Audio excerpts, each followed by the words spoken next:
There's only one person did well tonight, Donald Trump. It was another victory night for Donald Trump, this time in Michigan and 2 other states. And while some cheer his success, other Americans fear it. Commercial diver in California asking about jobs. It's that fear that inspired a Cape Breton radio host to start an online ad campaign, selling the island as a great place to move if Donald Trump becomes president.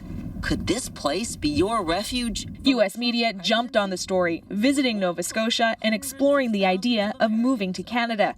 And while it's unlikely crowds of people will head to Canada for good, the publicity is valuable, and it has potential tourists asking questions. Over the weekend, there were 250 to 300 that we can manage within 2 full-time staff, bearing in mind that traditionally we would have 2 to 3 inquiries a day. Attention is one thing, follow-through is another.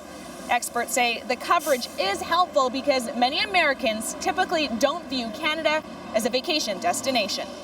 All of this attention has prompted an online article in Vogue about Canada as a whole. It describes Montreal as somewhere exotic and Vancouver as a city surrounded by mountains and sea. There is a lot more to educate about who we are, what we can offer, and interestingly, a lot of the American travelers are not even aware of the wonderful exchange rates that works in their favor these days.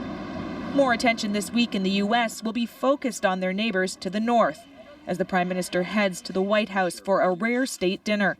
The challenge for the Canadian tourism industry to turn the lookers into vacation bookers. Renee Filippone, CBC News, Toronto.